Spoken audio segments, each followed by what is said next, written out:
ఒక కడుపున పుట్టలేదు, కలిసి పెరగలేదు. అసలు ఒకే కాలంలో జీవించి లేరు. కానీ ఒక అన్న చెల్లె కోసం చెల్లి మొక్కిన మొక్కు తీర్చాడు.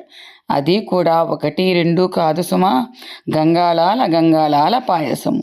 వందల చిలుకు గంగాళాల పాయసం. దేవుడికి సమర్పణం. యథార్థంగా జరిగిన ఒక అద్భుత సంఘటన. కనీ విని ఎరుగని అన్నా చెల్లెళ్ళ బంధం. గోదా దివ్య బాలిక. ఆమెది దివ్య ప్రేమ. ఆమె చరితం దివ్యం. ఆమె తరువాత 200 సంవత్సరాలకు ఆమె మొక్కు తీర్చి గోదకు అన్నగా, గోదా అగ్రజుడుగా పేరు పొందారు రామానుజులు. గోదాదేవి, రామానుజులు వేర్వేరు కాలాలకు చెందిన గొప్ప వైష్ణవ భక్తులు.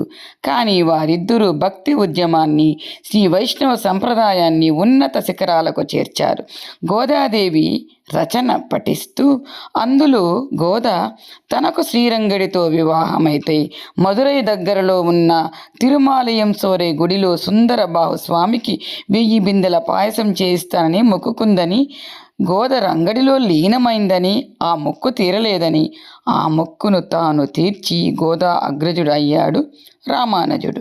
గోదా భక్తిని, ప్రేమను రామానుజులు గౌరవించి ఆమె పాసురాలను వైష్ణవ సిద్ధాంతంలో అంతర్భాగం చేశారు.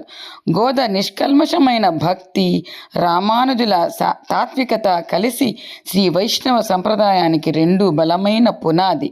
తిరునారాయణ మంత్రసారాన్ని తిరుప్పావైలో పాసంలోని ప్రతి అక్షరంలో పొదిగి గోదాదేవి అందరికీ అందించినట్లే తిరుమంత్రాన్ని రామానుజుడు గోపురం ఎక్కి మరీ ఉపదేశించాడు. కులమత భేదాలు లేకుండా నారాయణుని చేరే జ్ఞాన వ్రత మంత్ర సాధన సోపానాలు అందరికీ తెలియాలని ఇద్దరూ తపించారు. రామానుజుడి తిరుప్పావై జీయర్ అంటారు. శ్రీవతంలో గోద భోగవ్రతంలో ఉంది. తను పెళ్లి కూతురిగా భావించి సర్వాలంకార భూషితగా వస్తుంది.